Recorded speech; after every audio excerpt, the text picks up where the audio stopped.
Welcome to the Lindenwood University Athletics Town Hall. Thank you for joining us today as we discuss our safe return to athletics practice and competition. My name is Brad Wachler, and I am the Vice President for Intercollegiate Athletics and Campus Recreation here at Lindenwood. While there has been a great deal of uncertainty surrounding higher education, and more specifically athletics competition, there's one thing that I know for certain. 2020 has been a very unique and unpredictable year. Our winter and spring sports seasons were unfortunately cut short, which produced a myriad of emotions for our student athletes, coaches, and administration. It was the most challenging time of my professional career for sure. Despite the sadness that was felt, I can tell you beyond a shadow of a doubt how proud I was of the perseverance of our sport programs. While we did not reach our ultimate goal, there was still so much that we were able to accomplish together. We achieved an all-time high GPA this past spring, and that was despite a transition to a remote online learning environment. On the field of play, we had multiple teams that were nationally ranked and well-positioned to earn a spot in the respective national tournament. In fact, several of our winter sports were just about to start their national tournament run when their season was abruptly ended. In fact, one team, our men's and women's swimming and diving program, was actually in the middle of their competition when unfortunately it was cut short. We faced a lot of heartbreak and tears throughout the process, but regardless of all the uncertainty that stood before us and that we continue to face today, I know that we are well positioned for great success now and in the future. I also know there's a lot of questions regarding the upcoming academic year as it relates to our return to practice and competition. And we'll make every effort to address as many of those questions as possible during this town hall meeting. However, it is important to note that this process is ever evolving as new information and data become available, which to me seems like it becomes available just about every day. If we do not have the answer yet to the question that you pose, I can promise you that we are working on it, and we will pass along all appropriate updates and relevant information with our student athletes as soon as possible. Before we get started, I do have a couple housekeeping items as it relates to our athletics town hall. I will answer some questions that our student athletes have posed to my staff and I previously and over the last several weeks. But if you have any unanswered questions that you would like to ask, please use the Q&A box at the bottom of your screen. We will take questions in the order that they are received, and we'll do everything we can to get to as many questions as we possibly can. We also encourage you to check the frequently asked questions page at www.lindenwoodlions.com/return-to-play. This page is updated or will be updated frequently with questions and answers, so please refer to this site after the meeting. As always, you may reach out to our coaching staff, our administration, and certainly myself if you have any pressing questions or follow-up questions or require any additional clarification. I would like to take a moment to have our panelists introduce themselves. This group has done a lot of great work over the last several weeks and months under very challenging conditions as they address the safe return to campus for all of our faculty, staff, students, and visitors. Welcome, everyone. My name is Deb Ayres. I'm Vice President for Human Resources. Good afternoon, everyone. I am Casey Finnell. I'm the Assistant Athletic Director for Academic Success. Good afternoon. My name is Anna Girdwood, and I'm the Assistant Athletic Director for Compliance. Good afternoon. I'm Michael Reese, and I'm the Assistant Athletic Director of Athletic Performance. Good afternoon. My name is Dr. Cynthia Schroeder. I'm the Dean of the School of Health Sciences. Hi everyone, my name is Kristen Schroeder and I'm the Assistant Athletic Director for Sports Medicine. Thank you very much. While we are here today to discuss protocol and parameters surrounding athletics return to play, I would like to acknowledge all the great information that was shared by President Porter and his team on the University Town Hall meeting this past week. It is my hope that you were able to attend, but if not, there is a recording of that meeting that is available on the university's YouTube channel. As well, you can also visit www.lindenwood.edu/roaring-return for important campus updates. So we'll get to the Q&A portion of the meeting in just a minute because I know that that's one of the reasons or the main reasons that you joined us today. But I want to provide just a little bit of background on our process up to this point. In mid-May, I initiated an athletics COVID-19 action team, which is chaired by our head athletic trainer and assistant athletic director, Kristen Schroeder. This team also consisted of our head team physician, Dr. Matt Matava, who provided a lot of sound medical guidance and advice. Head of our athletic performance unit, Michael Reese. Head gymnastics coach, Jen Llewellyn. Head women's soccer coach, Dave Musso. Senior associate athletic director, Tom Wagner. And assistant athletic director for compliance, Anna Girdwood, along with valuable student athlete representation. Let me state as clearly as I possibly can, while athletics are very important to the overall campus and experience, and certainly important to our department, our number one priority is for the health, well-being, and safety of our student athletes. Thus, it's of paramount importance that we create the safest environment possible for our students and the broader campus community. We will never sacrifice the well-being of our student athletes for an athletics practice or competition. With this in mind, the COVID-19 action team was charged with developing detailed plans for a safe return to practice and competition this fall. We are engaged in a phased approach and a reacclimation to physical activity based on best practices, CDC guidelines, and NCAA or certain NCAA return to sport recommendations. In fact, we have already begun to welcome student athletes back to campus for voluntary workouts. We have implemented a very safe and detailed plan to do so. So now we're going to answer some frequently asked questions that my staff and I have received over the past several weeks. As I mentioned before, if there are questions that we do not answer, please feel free to submit those in the Q&A section down below at the bottom of your screen, which I already see that there's questions coming in. The question that I'm asked the most often by Lindenwood students, across campus, family, friends, whoever it might be, is, are we going to have a heavy season? And that's a very hard question to ask because, as I said, this is a fluid process and ever evolving. I certainly remain optimistic that we will be playing sports at some point in time this coming academic year. The challenge becomes is knowing exact start dates. Right now, we are planning as if we are starting on time. We are going to start our fall practice as we have scheduled in the past. We are planning to start our competitions as already has been scheduled. As details emerge, as we continue to have conversations at the conference national level, we will keep you abreast of any developments that occur. You are starting to see some dominoes fall in some other areas. The Ivy League came out today, and certain schools have come out and said they're going to move football to the spring, or they're not going to play fall sports at all.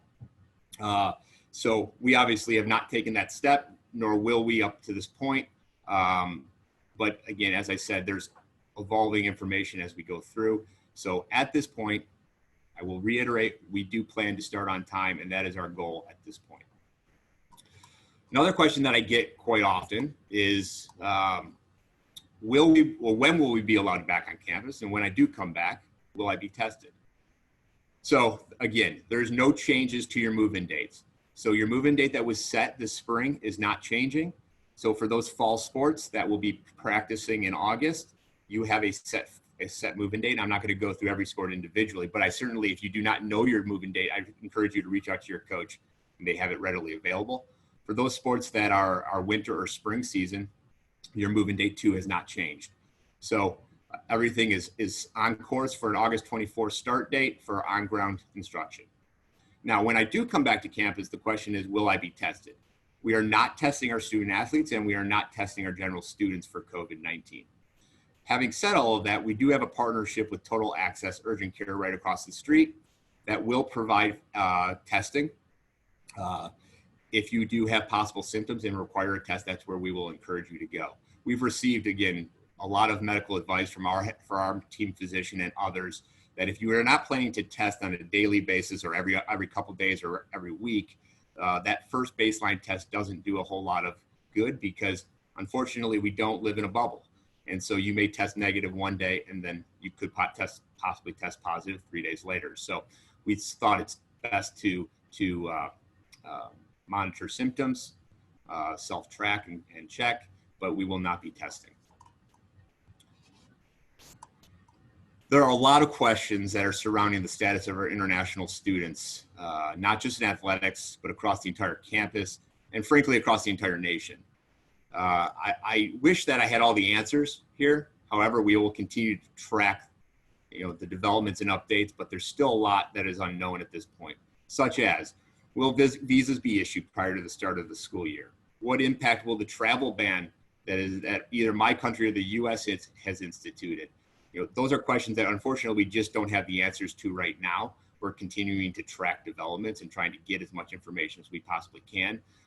But those things are a little bit, or to a certain degree, out of our control. In talking to the international office, students should reach out directly to OASIS with any questions regarding immigration, and to their advisors should they have any questions regarding their schedules. Our international office and all of us do not believe schedules will need to be adjusted significantly, even if you remain in your home country, since hybrid courses can be done 100% virtually. However, we still do not have guidance from the government on how immigration status will be impacted. And those are things that our international office are continuing to track on a daily basis. Bottom line, there are a lot of unknowns, but the primary goal is to work with our student athletes to keep them on track to meet normal progress toward degree. And we will do everything that we can to get you here for the fall so that you can engage in athletics competition and practices. And certainly, of course, start on ground as soon as possible. Some of the answers that we do have is, one of the questions that have come up quite frequently is, when I do come to campus, will I have to quarantine for 14 days? And the answer to that question is no. You will not have to, you are not subject to a quarantine, so you do not need to come to campus 2 weeks early. Now, if you're unable to make it to campus because of an issue that is entirely out of your control, for instance, visas or travel bans, you will not lose your athletic scholarship as long as you remain enrolled at Lindenwood University, and certainly we need to meet the guidelines of NCAA compliance. Please ensure that you remain in communication with your coaching staff and our compliance officers as best as you possibly can. Okay. Next, I'm going to turn it over to Kristen Schroeder to speak about our athletic training protocol and process. She's done a lot of work behind the scenes to put together some thorough procedures as we look for a safe return to campus. Kristen? Thanks, Brad. The first topic that I'm going to touch on today is our daily screening process. So prior to reporting for workouts, our student athletes are going to complete a daily symptom check through ARMS.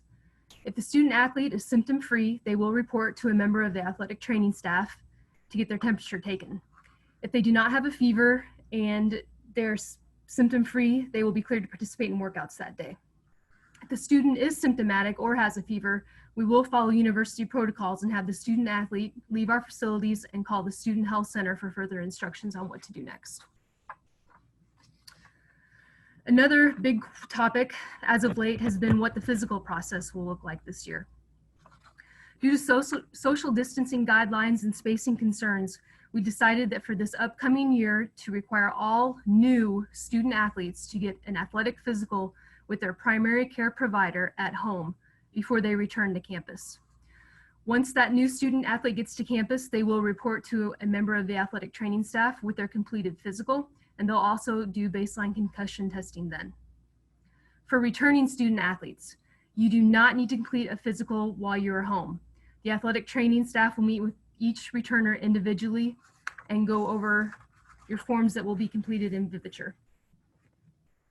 There will be an email regarding physical procedures for both new and returning student athletes that'll come from your coaching staff over the next 24 hours that will explain the physical process in greater detail.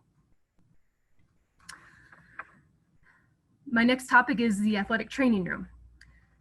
The athletic training room will be all the rooms will be very controlled environments this year.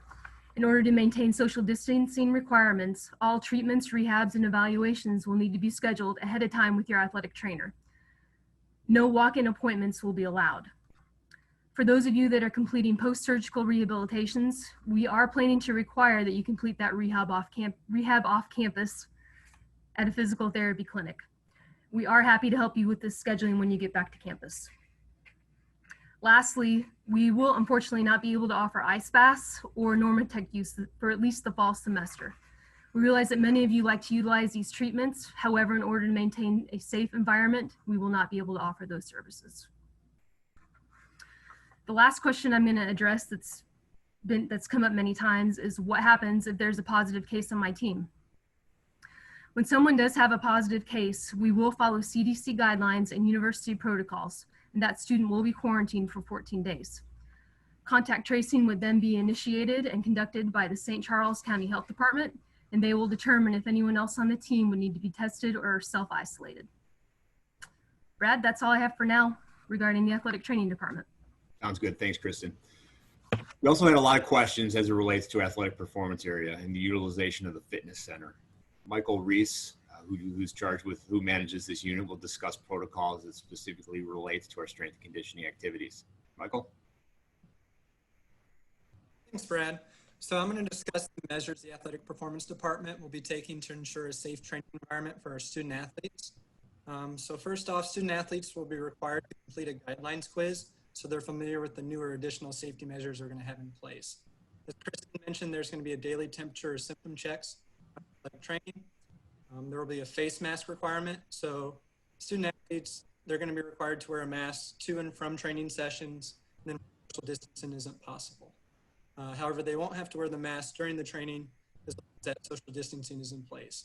So one fortunate thing with our facility, the squat racks where we do our lifting at, they're spaced out over 6 feet. So we have plenty of distance as far as ensuring that social distancing is maintained with that. As far as the athletic performance coaches go, we'll be wearing masks at all times while we're coaching. Another safety measure we have in place is directing traffic flow in and out of the fitness center. It'll be one way in and one way out. The entrance will be the front double doors and the exit will be the side door. Another safety measure in place is going to be expanded cleaning with the fitness center, especially between training sessions. So fortunate enough to be able to purchase a sanitizer sprayer to aid with the sanitization between groups and teams. Another safety measure in place is we're going to prevent or minimize shared equipment. And then if equipment is required to be shared, then we'll make sure we're sanitizing it between use by each athlete. Another safety measure we've put in place for this voluntary workouts that will most likely continue towards the fall is going to be the closure of the restroom. It's only a single restroom and the water fountain as well. So athletes are going to be required to bring their own water bottle, labeled and filled with water to the training time. So, and then the final restriction we have in place is going to be scheduling restrictions. So there won't be any open training hours, at least for the fall. And we're going to limit the number of student athletes in the fitness center at one time, just to make sure that we're maintaining social distancing measures. We have protocols in place for 10, 20, or 40 athletes in the facility at one time. And a lot of that's going to depend on what resocialization phase we're in at the time when athletes return in the fall. That's all I have. Thanks, Michael. I mean, you know, the protocol is going to continue to change and evolve as we get closer to the fall and as we get through the fall. You know, as you know, we have in the past, it's not as likely for us to have 100 people working out in the same facility. So that's going to tax Michael and his staff in terms of being able to spread people out and physically distance within the facility. We're just going to have more times carved out. But I want to reiterate just how important it is that we follow the protocol. Again, our job is to keep you safe, keep the university safe, ensure that we're here during the fall semester and that we're able to complete the semester. So it's imperative that we follow the process and protocol. So we've also received a lot of additional questions as it relates to travel and competition and schedules. And so I'm just going to take a few of those right now. And again, if I don't hit on every one, feel free to shoot them to us in the Q&A down below. So the number of competitions for our NCAA programs, for many of you know that the NCAA has come in and limited the number of contests that we can have for the year. So for all of our sports, the number is lower than it has been in the past, which of course means that we're going to have a shortened season. I don't think it's probably a productive use of our time to go through every sport in terms of what that number looks like, but it will be a reduced maximum number of games. With that, you know, the NCAA has also ruled that there will be, at this point in time, no adjustment to the current start dates, which is good news. That the NCAA has come in and said there's no adjustment to our start dates, and there will be no adjustment to the championship schedule in the fall. So all championships are scheduled to take place at the dates that have been set, and we are not changing those at this point in time. Okay. Again, I think this is always changing, evolving, like everything else that we're discussing today. The other question that we get quite a bit is, what will the game day environment look like for Lindenwood Athletics? And will we allow fans in our stadium and arena? So we're currently working on developing our plans for the game day environment. And at this point, yes, fans will be allowed, but it will look very different than it has looked in years past to again, manage the physical distancing and keeping for a safe environment for our student athletes, our coaches, and our fans. We are looking at limiting the attendance in our facilities, and we may go to a passless only system. We're still talking through what that looks like, but that is one option that is on the table. We are also looking at either limiting significantly or eliminating our concessions operation in order to avoid the passage back and forth of food or cash and credit cards. So again, the game day environment's going to look a little bit different. You know, and we're working through what does tailgating look like in the pregame environment. So there's a lot of nuances that we are working through to ensure that we still are able to provide a good environment for game days, but also keeping in mind the need to remain safe. So other question that I get quite a bit is, how will travel work for competitions?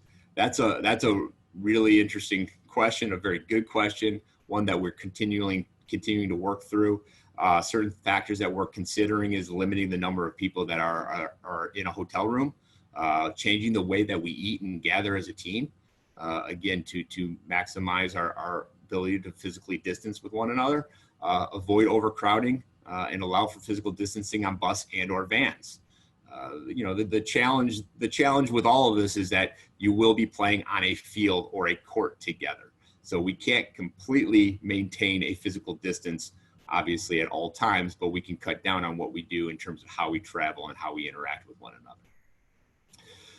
In terms of academic success, this past spring, our NCAA student athletes had a 3.42 GPA. Our SLS student athletes had a 3.25 GPA. So I want to first congratulate all of you for your commitment to academic excellence. And again, this is during a time where we're transitioning to a remote learning environment, and you know, it's a unique world, and you still were committed to academic excellence, and we had a great semester. Our Assistant Athletic Director for Academic Services, Casey Finnell, is going to talk you through our parameters and protocol for academic services this year. So Casey, take it away. Hello, Lions. I hope you're having a safe summer break so far. I wanted to provide an update on how things are going to be different in the Academic Success Center this fall, and I will also touch on some general academic things on campus too. I want to get the biggest news out of the way first. There will be no required study hall hours this fall. I know this is going to just be devastating for so many of you, but we will be greatly reducing our capacity for this fall to meet physical distancing guidelines and just to try and keep everyone as safe as possible. So we won't be able to accommodate everyone space-wise to meet the required hours of years past. That is correct. You did hear me correctly. No required study hall hours. So even though there won't be required hours for the immediate future, I just do want to emphasize that you still need to meet your academic eligibility requirements. That's going to be, for your NCAA student athletes, passing your required number of new progress towards degree hours, and then for everyone, maintaining good academic standing, which is a cumulative 2.0 GPA for your undergraduates and a 3.0 GPA for your graduate students. So even though we're not going to be monitoring you quite like we have in the past, we strongly recommend that you just take that extra time that you've gained outside of study hall and put it to good use. And by good use, I mean studying back in your dorms. Even though we won't have required study hall, the Academic Success Center will still be opened, but our hours of operation will be modified. To start the fall, we will be open Monday through Thursday from 7:30 a.m. to 6 o'clock p.m., with Fridays being open from 7:30 a.m. to 4 p.m., and we will be closed on Saturdays and Sundays. As some of you may know, we unfortunately did lose all of our student worker positions for the fall, which means it's just going to be Sean, myself, and a third staff member who will be replacing Rachel Moore running everything. And as mentioned, we will have limited capacity in here. only being able to accommodate approximately a third of the students we were previously able to fit. We will still be checking in with you all through academic success meetings, so maybe a little less frequently due to our reduced staff size. And these regularly scheduled meetings will take place through Microsoft Teams, which is available through your Outlook and Office 365. For those of you who meet with student academic support services on campus, the SAS office, and the Lion Lifeline coaches, they will also be conducting all of their meetings through Teams. Our @Lindenwood ASC Instagram account has a video to show you how to use Teams on your laptop, and you can also download the app on your phone.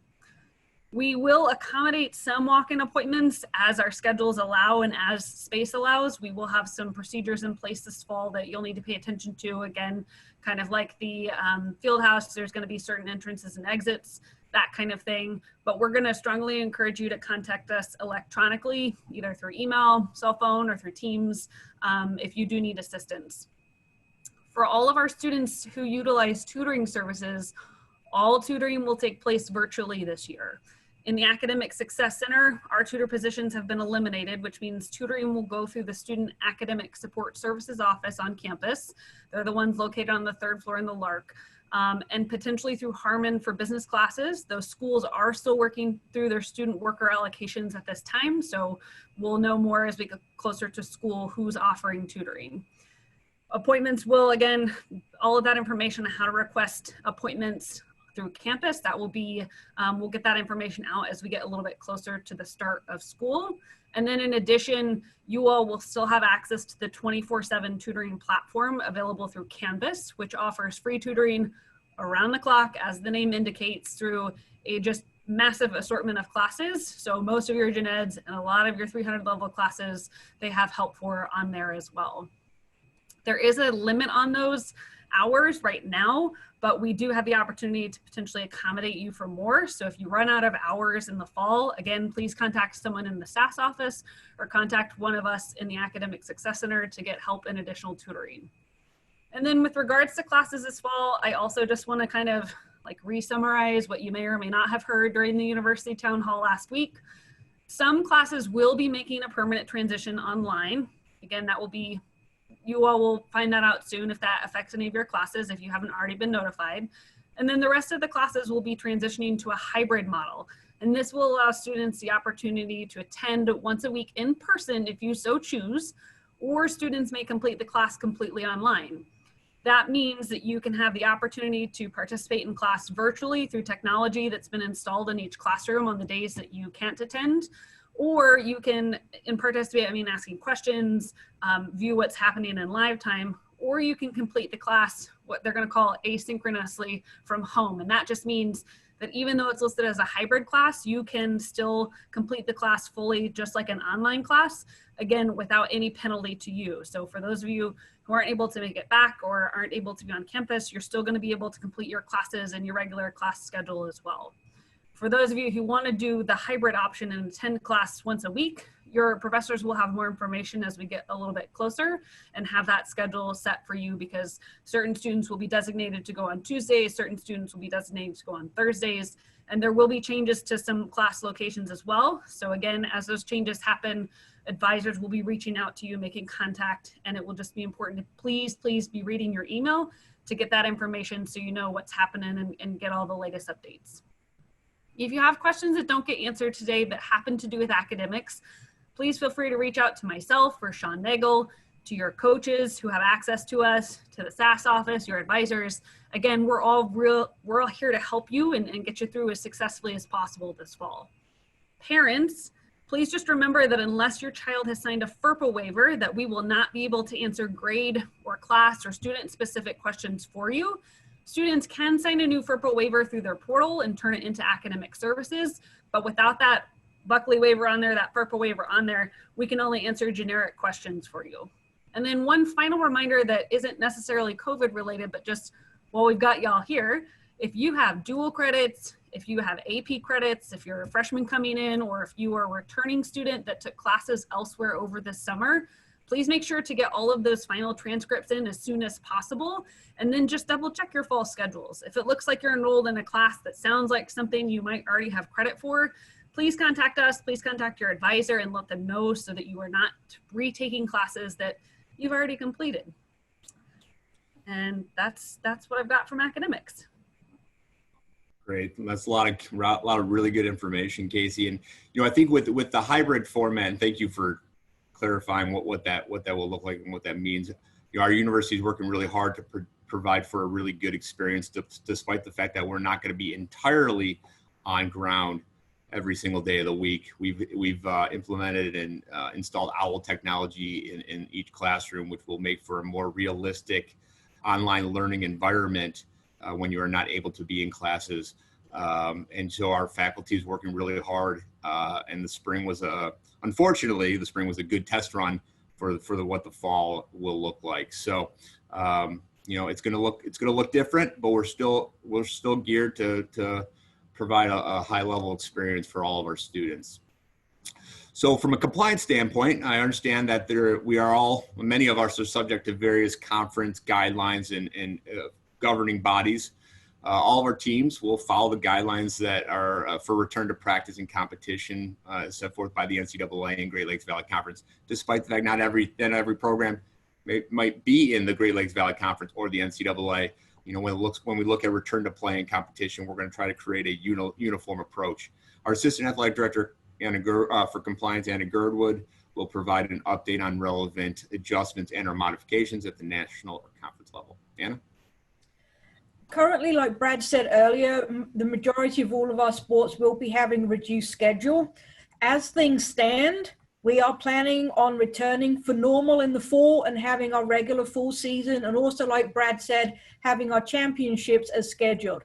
Now, obviously, things may change, and just like in the spring, the NCAA were making daily, if not weekly, decisions on how the spring impacted returning students, seniors, whatever it might be. So moving forward, if things do change in the fall, we will be listening to what the NCAA has to say and looking to help you out as much as possible.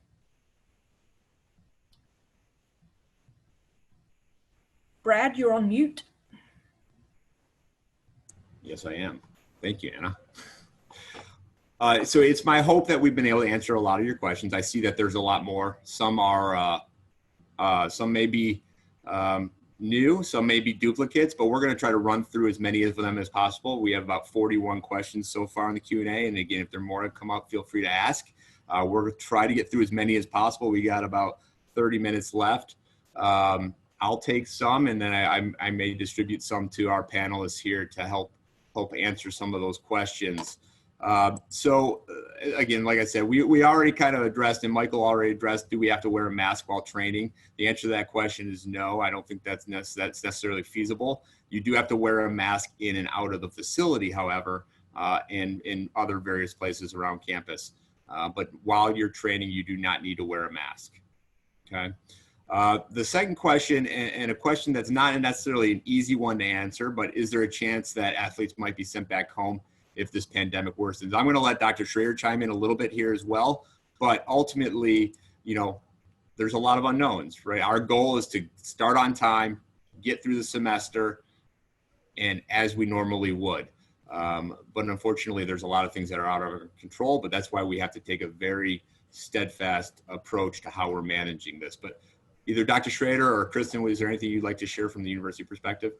Sure. I think I'm the co-chair of the pandemic task force, basically, that is made up of a variety of individuals on campus. And what we are putting together are any scenarios that may happen as a result of COVID. So, we're trying to prepare for students to return 100% in the fall. We're trying to put things in place in order to keep everyone safe. And we also are running through scenarios in case something were to happen in regards to if there were disease peaks, things were to change in regards to the community, or recommendations from the public health department in St. Charles. So we work with them very closely on making some of these decisions. So is somebody going to be sent back home? I think that if we are getting to the point where that may be happening, I think you would get a very early recommendation from the president as to what that might look like. So, we are definitely not going to flick a switch on whether we're here one day and not here the next. So there's going to be a lot of planning in place. A lot of communication in place in regards to that.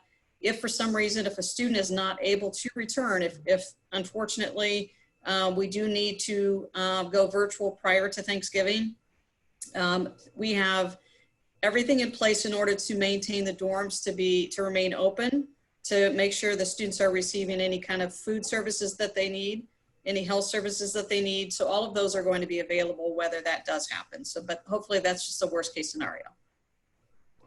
Great, thank you. Another question that we received from a student athlete is, will COVID-19 tests be covered for international students? So as I mentioned previously, unfortunately, we're not in a position or we will not be testing should there be possible symptoms, but there will be tests available across the street.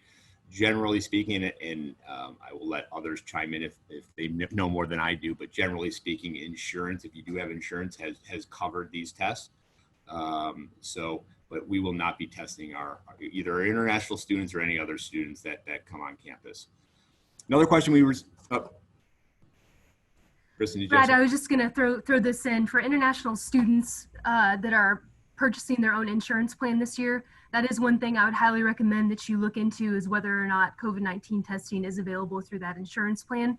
If it's not, we do have a plan available that we can offer through athletics that does cover COVID-19 testing. So I just wanted to throw that in there. Sorry to interrupt. Great. No, that's great. Good information. Next question we received, will there be a ban for internationals that arrive late for the semester because of not getting a visa in time? Dr. Schroeder, I'll let you take that from a university perspective. From the standpoint of any kind of, to address quarantining for international students, obviously we're not requiring any kind of quarantine for those students or residential students within the area. If there is any impact in regards to their travel time, if they were to arrive late on campus, all of our faculty, staff are well aware of the fact that that may happen, and they are prepared to provide, whether it be online information, during the time in which they can arrive to campus. All of the classes are being recorded, as it was mentioned earlier, in an asynchronous environment, so they can always catch up by watching some of the recordings. But I believe that there will be some flexibility when they arrive on campus in order to catch up for any of the information that they may have missed. So we'll work with them. Thanks. The second part of that question is that will there be any possibility to participate at all if an international student athlete doesn't arrive before mid-October or even later for our fall sports? Anna, maybe a good question for you to answer. You would be able to participate. That would be no different as if you had an injury that wasn't made you able to participate at the start of your season. Obviously, we would make sure, just like we do at the start of every year, that you're cleared through athletic training, that you've completed all the compliance regulations. But if you were to turn up late, you would still be able to participate in the remainder of your full season. Great. I've got a couple questions actually here in a row. Is what is the situation, or do we know if an international student with a valid F1 visa can travel into the U.S. for the start of the fall semester?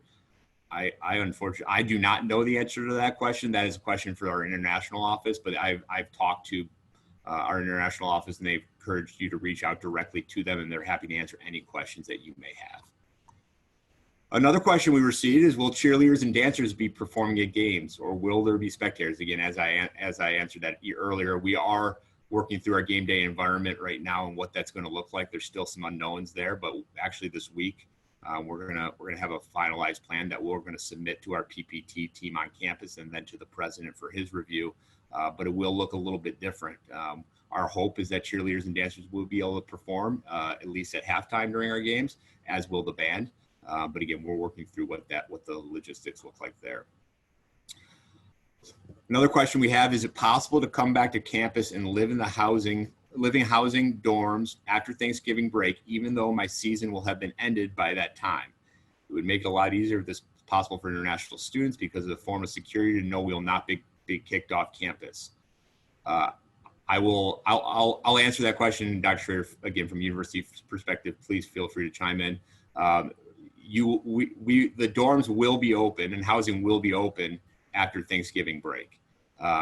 We are, again, there will be student athletes that will be still on campus and still participating or practicing after that period of time. So dorms will be open. There will be limited meal service, but dorms will be open. Anything to add, Dr. Schroeder? Not too much more other than just in general, students are still able to stay in their residence and the dorms, as well as the lodging off campus during the time after Thanksgiving.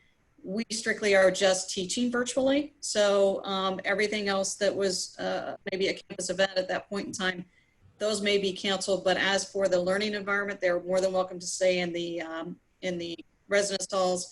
The other thing to add too is those of you that are in programs that we might consider to be essential programs, your lab environments, for instance, may still continue after Thanksgiving in order to make sure you get the hands-on that's required in order to pass a certification exam, things in regards to accreditation requirements. So we're trying to make sure we're going to meet all of those after the Thanksgiving break if we need to. The other piece to that as well, and I got a couple questions as it relates to we're student athletes that are participating in a fall sport after the Thanksgiving break. Again, is that we're not shutting down entirely. So if you go beyond, or if your sport goes beyond that, we have other sports during the winter that have a crossover between semesters. Your sport is not ending early. You'll still be able to participate in that sport, despite the fact that we've gone virtual from Thanksgiving onward. Another question that we got is, as I listened to the members involved in the plan, I only heard one medical scientific related person. This is not an athletic issue, but a health issue. Why limited scientific involvement? And I do want to clarify that certainly as part of the athletics COVID action team, our head team physician, Dr. Matt Matava, has been very active and engaged in the process with us. He certainly has been relying on, or has been in contact with others. He works directly with WashU as part of their medical system and BJC. He has a lot of connections there, obviously. But then beyond that, we're working as one university. So our action team is not part and parcel from the PPT team. We're all working together, and there are scientific, and they're working with whether it's the county or other, health-based organizations. We are all working together. So I can assure you that it's not limited to one medical or scientific related person. And if I could add, Brett, we also have on our task force, we have faculty in the public health department that are offering their expertise. One individual faculty who is in our nursing and paramedic program. Obviously, Kristen, your athletic trainer, serves on our task force, and we partner with the St. Charles Public Health Department. So we have a liaison specifically with that particular department just in our region, and they are working very closely with Lindenwood. Great, thank you for that clarification. Another question we received is, do you know if Total Access near campus will have rapid tests for athletes? I'll let Kristen or Dr. Schroeder handle that answer because I do not know if it's rapid or not. That's a great question. For right now, I think it just depends, and I hate to say it that way, but quite honestly, it just depends on the supply. It kind of ebbs and flows in regards to the testing that's required within that particular area, county, city, etc. Right now, I believe Total Access has a 3-day return on their test, but they are expecting to have the rapid as well. So what we are going to do as a protocol for the university overall is we will be communicating with Total Access as well as the local health departments, as well as the hospitals also, and we will keep up to date every day on how many tests they have. So if indeed we need to have something that's a quicker return, we might be able to reach out to those that offer rapid, or if we're okay with a little bit of 3 days, then we'll go ahead and reach out to those individuals. Great. So the next question we received, Anna, this question's for you. If their student feels uncomfortable with playing during the COVID transition, is there an opportunity to redshirt? Redshirt is often confused. Basically, if you don't compete for 1 second or one swim or whatever it might be, you actually don't burn a season of competition. Now, we do have to monitor things such as how many semesters you've been enrolled full time. But if you do not compete at all in a semester or a year, you do not burn a season of competition. So feel free to reach out to me directly so I can look at your individual timeline to see if we might run into any issues. But for freshmen, sophomores, and juniors, there shouldn't be any issues. And for seniors, I would just need to double check on your full-time semesters that you've been attending. Great, thank you. And I think the key is to always stay in constant communication, not only with Anna and her office, but also the coaching staff, and make sure that everybody is on the same page and in the loop. Kristen, this question is for you. What is the equivalent of a physical in the UK?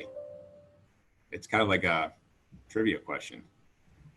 That's a great question. I would say as long as you meet with a physician or physician's assistant or nurse practitioner, whether that's here in the United States or in the UK, that would suffice for us. If I can chime in a little bit, having grown up in England, Perfect. basically it's just getting a checklist done by a doctor or a nurse to make sure that you're cleared for participation. I would also maybe have you reach out to Kristen to make sure that they're covering the things that she needs to have covered here in America. But basically it's just like a health and wellness checkup. Great. Another question we received: will wrestlers have to wear masks while training or competing? This will drastically change the way they wrestle, obviously sport specific, but it's similar to, you know, our other protocol is that they would not have to wear a mask while they are training or competing. But Kristen or Michael, anything to add there? No, I don't think so. Okay, sounds good. Is there any chance of living off campus? Living in the dorms can be a big focus of really contagion. So unfortunately right now we are not changing our student athlete housing requirements. So we are going to still be required to, our student athletes will still be required to live on campus. But again, we're going to do everything we can to find ways to, you know, create some physical distance and try to you know, manage it as best we possibly can. But at this point in time, there's no change or modifications to the student athlete housing requirements.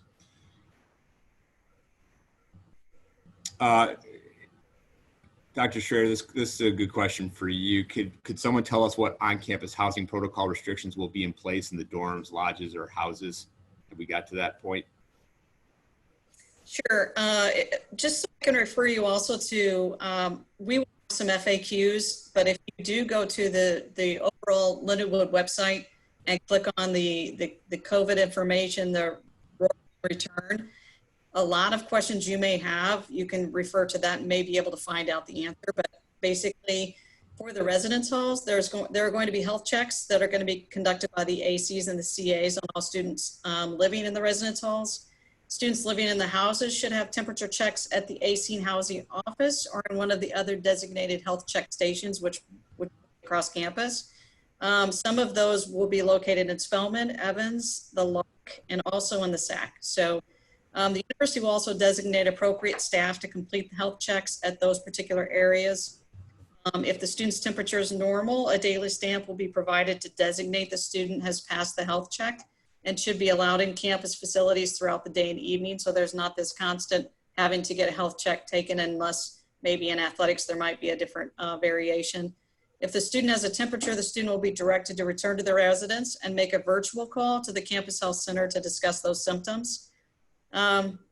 If for some reason, if the health center believes that they need to be evaluated, then again, I would follow what Kristen had said in regards to whether it be a medical provider or another specific situation where you would be then tested. If you are tested positive, you would be asked to remain in your residence dorm, and then they would be able to find you a location to quarantine for the 14 days. At that point in time, obviously academically, you would be on virtual. If you need any other assistance, they can provide that. The university will provide that, as well as food can be delivered to your dorm room, and any other types of supplies that you might need. We're able to provide those to you. If I could add one other, you're probably wondering too about visitors. I believe that as long as you are on an on-campus student, then you're able to visit the dorms, the variety of different dorms. However, no outside individuals can be visiting on campus. When it comes to moving in though, I believe the admissions office is allowing 2 individuals to help you move. Great. So with programs, another question that we got, which is a really good one, with programs that have over 100 athletes or even 80 athletes, will practices be required to be split up so there are less athletes practicing at once? I think part of it is looking at the actual facility and the layout of the facility. I mean, if you're looking at Hunter Stadium, it's a lot different than looking at a more confined space where we can use more of the field and split them up amongst groups. But that is definitely something that we are working on right now as we prepare for the fall, what practices will look like and how they will be structured. Because there will have to be some adjustments that are made. And we're looking again at some of the best practices that are out there. And there's some pretty unique things that some other schools have implemented. But those are definitely on the top of our radar in terms of what that will look like. How are locker rooms handled? Another really good question. Locker rooms are certainly a hot topic, not just at Lindenwood, but nationally. And again, something just like similar to practices is what will locker rooms look like? What will the usage look like? We're going to have to minimize the number of people that can be in the locker room at any one time. And we're receiving coaching input on what this looks like and how can we best utilize the locker room and be most efficient with the space to avoid overcrowding and still maintain physical distancing. So that is definitely on our radar and something that we're working through right now as we speak as part of our action team and putting together a plan for what locker rooms will look like. Let me is mask going to be mandatory on campus for fans and athletes when not performing? And the question is different than obviously when they are in competition. Yes, masks will be mandatory on campus. We're rigid in that approach, and I think it's for the health, safety, and welfare of everyone involved. And a question here is, will scholarships be affected or reduced if game schedules are reduced? They won't be. Basically, you get your scholarship if you are here and participating. Obviously, like we already said, the seasons are going to be shortened, but you get your athletic scholarship on a year-by-year basis. So as long as you don't break any rules or do anything you shouldn't be doing, you should still be eligible to receive your athletic scholarship. Great. Casey, will SAC meetings be virtual? Yes, SAC meetings will be virtual and AMP will also happen virtually. I'll be in touch with both of those groups. Great. Casey, maybe another question for you is, this is coming from a freshman, so how can you find out which gen ed classes we need to take and which ones you don't? Yeah, that's a great question. That should be something you talk with your academic advisor with. They should have a list of course requirements and what classes you will need. Certain majors have different requirements for those gen eds, but just get in touch with your advisor. Great. Dr. Schroeder, trying to figure out how labs will happen. Yes, so the question, are they still figuring out how lab classes happen? No, I think over the entire summer, all of our faculty who teach labs have been preparing, whether it would be videos, other types of, the OWL obviously will be used. We are preparing with PPEs, additional personal protective equipment for other labs as well. So I believe by the time, everyone returns this fall, everything should be ready to go and set in regards to the requirements to be able to successfully teach our labs. We also have any kind of situation, like I said, if we do go virtual, there are other accommodations that we're able to make. Great. One question that we received from a student athlete is, will sports teams fly? And again, we're looking at our schedules as we speak, and fortunately, we've been able to reduce the number of flight trips that would be required. Partly due to the fact that the maximum number of contests that we're now able to play has been reduced. And we're focusing a little bit more on regional travel. So we believe we've reduced the number of flights, but we haven't completely eliminated them.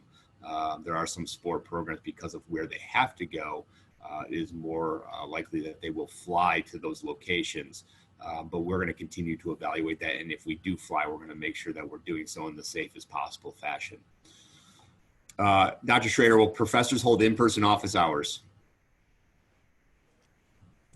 We are actually avoiding or basically encouraging all of our office hours, whether it's advising or just meeting with your faculty or other individuals that are in your program, that remain all virtual.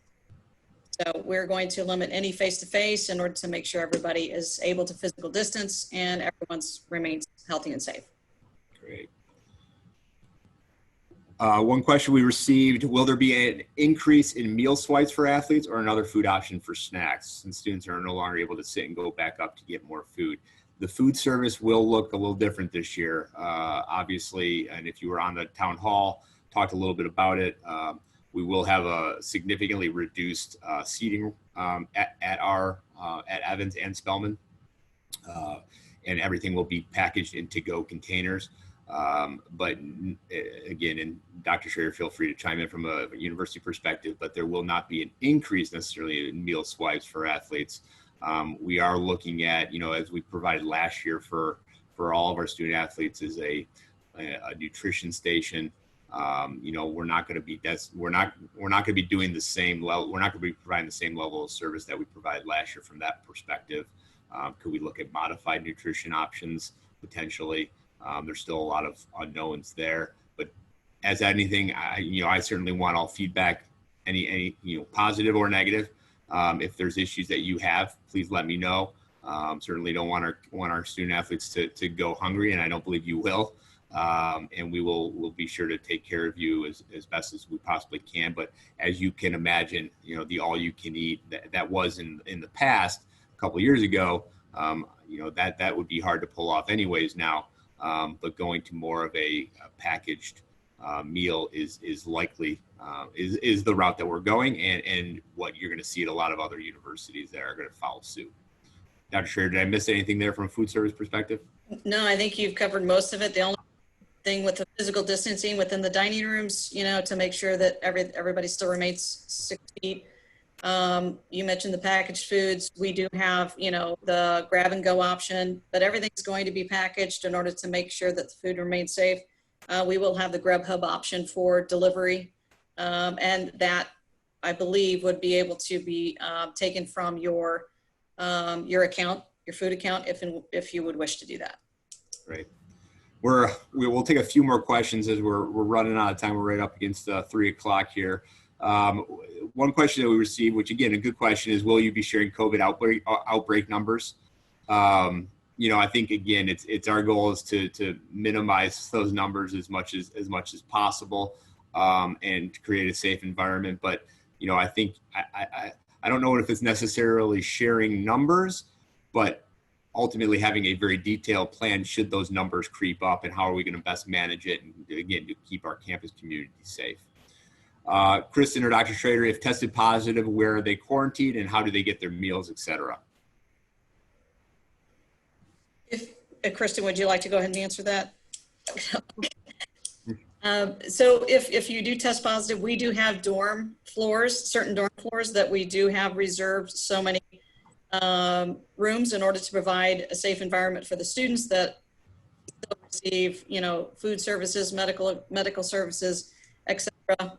How do they get their meals? Their meals will be through the individuals that are supervising the dorms will make sure that there is the ability to bring the food to the actual dorm room. So whether you would like to order the type of food that you would like, have Grubhub deliver the food, or if there's some other type of necessary, whether it be a dietary requirement, we can also try to make sure that we can match that for those needs as well.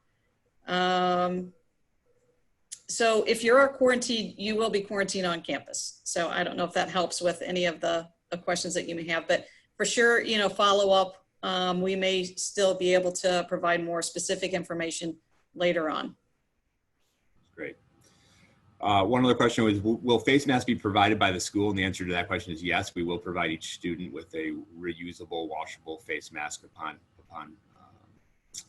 the return to campus.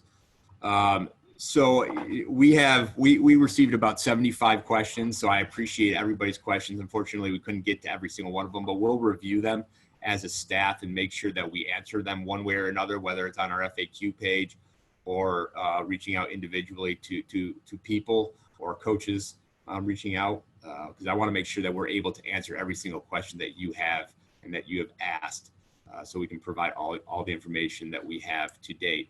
I know, like I said before, there's a lot of adjustments and changes that are being made. I want you to know that we are working on it very diligently. We have a great team in place that are putting together excellent plans to ensure for a safe return to campus. So I just want to wrap up by thanking each of you for attending today's session. As I mentioned at the outset, this is unlike any environment that we've been a part of. But our ultimate goal is to obviously bring our student athletes back to campus, bring you back on time and on ground so that we may finish out the semester and jump seamlessly to the spring semester. That is ultimately what we are trying to accomplish. And so to do so, it is imperative that we follow all of our students, all of our staff, all of our faculty, follow the protocol to a T so that we can control the spread and minimize the spread of the virus. This includes the following, as we talked about, wearing your mask. I know it's uncomfortable. I know it's not necessarily something that you're accustomed to, but I want to reiterate, and I'm going to reiterate over and over again, that when you are outside of your residence, which includes outdoor common areas, classrooms, any university buildings, including athletic buildings, that you wear your mask. This is very important. Maintain physical distancing standards that have been set. Follow all other established safety protocol. You should be receiving an email pretty soon, if you haven't received one already, from the university that outlines everything that was discussed at the town hall meeting, that will outline some pretty good information for you as you return to campus. But most importantly, and I cannot state this enough, is just be safe and be smart. I know how important the social element is to the college experience. It was important to all of us. But what I'm telling you is just think about things before you do them, right? So if you're around a group of 50 or 100, just know that may increase your risk for COVID. And also that may impact our ability to continue with our fall seasons. That is our ultimate goal: being on ground, ensuring that the academic year goes smoothly and that we're able to compete throughout the fall and into the spring. So just be smart and be wise as you're going through your day-to-day decision-making process. My staff and I are always available for questions. Please reach out to me directly, reach out to any of our staff members. We're happy to answer as many questions as you have, because I know, again, it's a foreign environment for all of us, and we're working through it, and we want to make sure that you're informed and you know all the information that is relevant to you and to your studies here at Lindenwood. I encourage you again to check out our websites. The web addresses are, again, lindenwood.edu/roaring-return, and then lindenwoodlions.com/return to play. Really good information there. Thank you again, and we certainly look forward to seeing you all back on campus in the very near future. We've missed you. Stay well, stay safe, and as always, go Lions.